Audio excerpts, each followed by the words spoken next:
Here's the next video where I play a classic standard fiddle tune, fast and then slow. This one is a slow version of something I just put up called Put the Kettle On, a classic of the Skillet Lickers. I learned it from a 78 recording of the Skillet Lickers. I haven't slowed this down in a long time, so we'll see how that goes, but here's generally how I play it. I won't be able to put all of the kind of variations and bowings and stuff I do in there, but I can give some of the main ones and give you some ideas for where to go. If you have any questions, put them in the comments, and I'll put stuff up that tries to answer it a little bit. Still at More MJ's house, still surrounded by beautiful banjos, still enjoying beautiful Baltimore. So here's a slow version of the way I play Molly Put the Kettle On.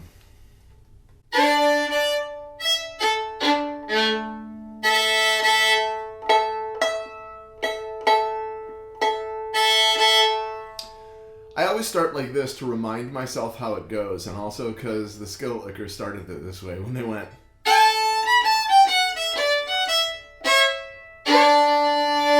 In my head, that's just the intro to the tune, and then it starts.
So the first thing we do when we play the tune is we note that the first part, I think, can be played either kind of a really notey way, where we focus on all of the kind of little cracks and corners that we can fill in. Right? Every part of the tune is full then. And you do that with good rhythm by going.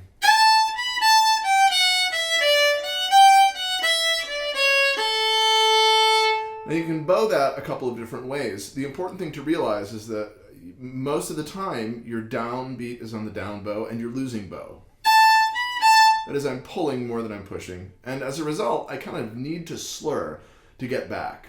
So if I don't slur at all, you'd have one long phrase like this. But that doesn't sound great to my ear. I think what you'd want to do is maybe slur in the middle of the passage to work your way back the other direction on the bow. And so in that case, you'd go, well, maybe there, or that makes more sense. And so here, your 3-note slur on the up bow, it both brings the bow back down a bit, But it also emphasizes the middle note of the slur, which is your beat, so it keeps reinforcing the beat.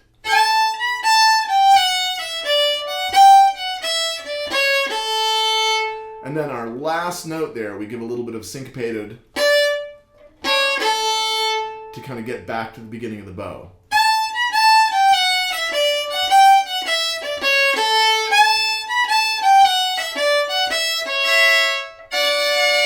And I kind of put in some chords there. We have a and a, so an A and a D.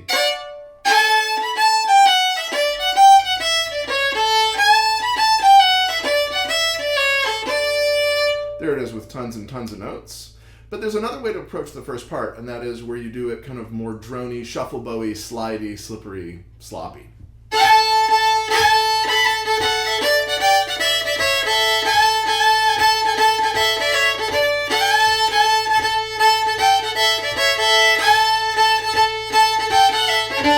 And so in this way, you can reduce the tune to its bare fundamental core elements, where you have.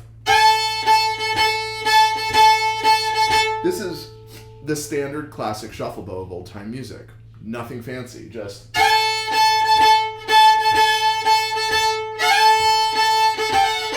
And you put that in like this.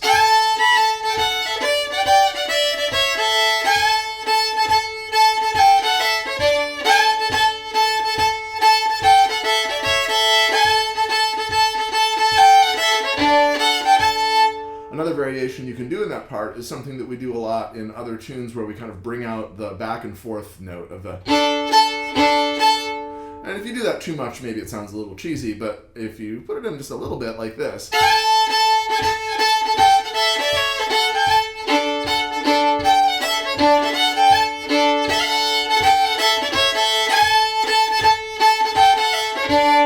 So if I play it through slowly 5 or 6 times, here you'll hear all the different variations that I can put in there.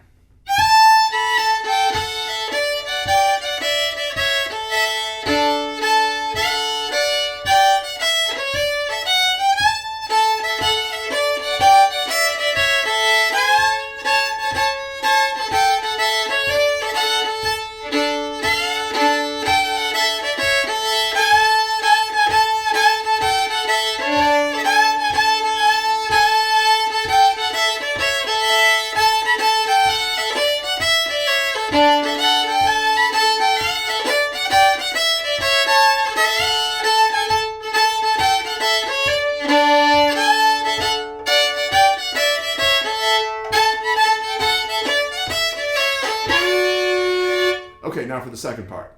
The second part is all about the rock bow.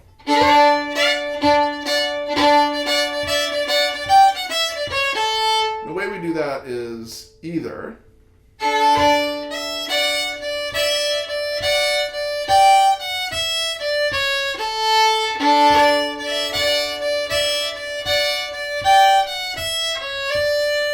or a notier way.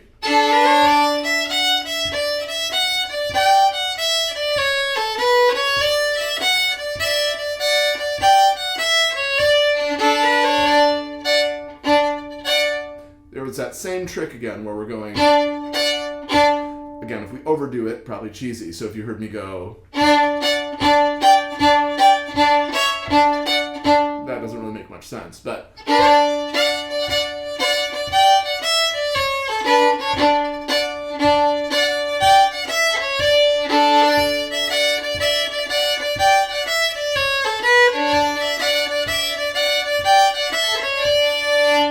There's another approach to the second part where we do the shuffle bow again, just like in the first part. And this is where it really fits the best. So after you've gone,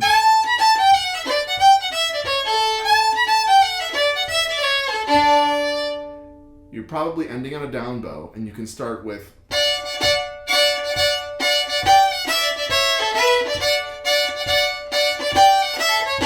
Now that's a shuffle bow. Remember, the shuffle bow is just down, up, down, up, down, up. So it can start either on the down bow or on the up bow.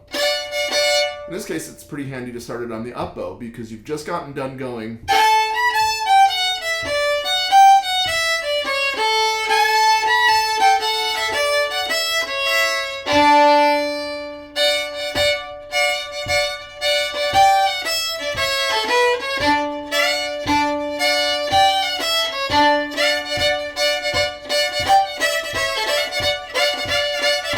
Now while you're doing this D chord as a shuffle bow, you can make it really, really intensely sharp. And that's almost campy, and it's fun. It sounds really good. Like, that's good, tight fiddling. Or you can make it a little looser and more casual.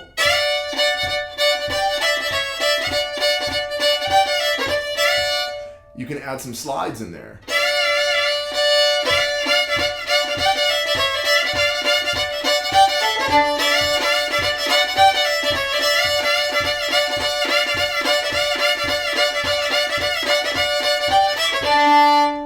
So once we've put all that together, I'll play it slowly with a bunch of variations.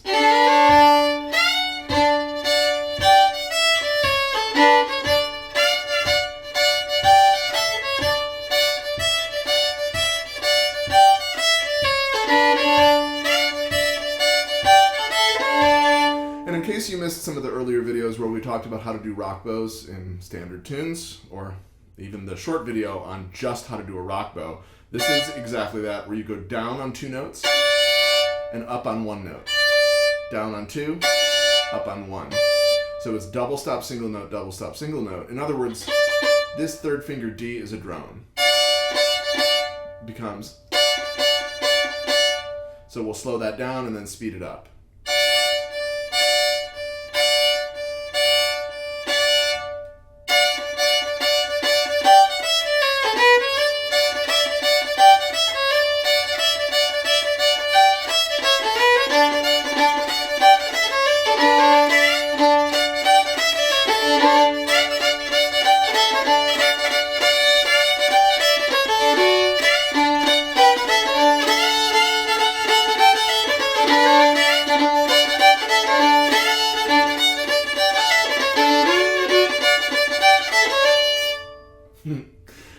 Let's do the third part. Third part is begins on a 3-note down bow slur. Now, 3-note down bow slurs are pretty rare in old time music. The time you typically use them is when the first 2 notes are pickup notes, and the third note becomes the downbeat. So that's our.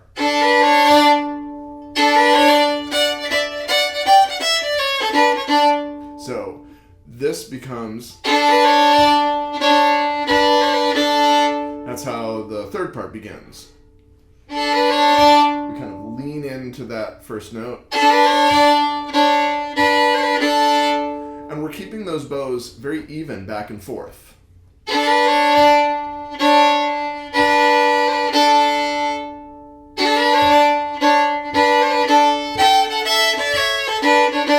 Now you can see on that next phrase, we're pulling through the bow and then slurring to get back to the bottom again.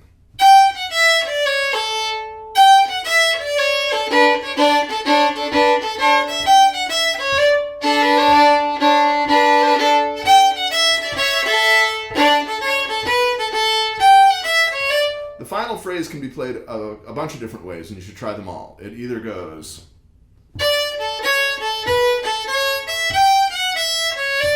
or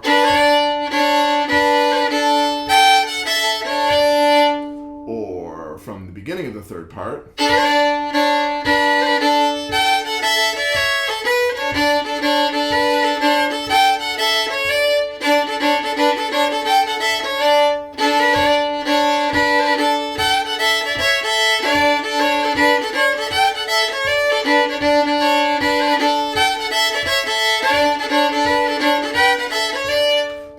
Say to watch for is that you can add these kind of little pulses in your bow that'll give some more syncopation. So when you go, that was a single up bow that made 2 sounds. I start on the open D and I kind of push into the double stop.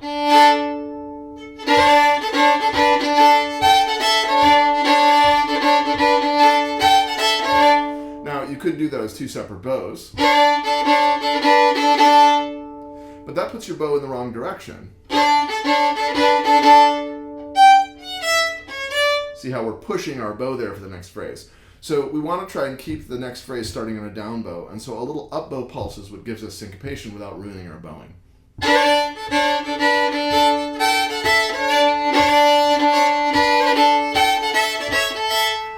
I'm going to put a bunch of pulses in the third part and see if you can pick them all out.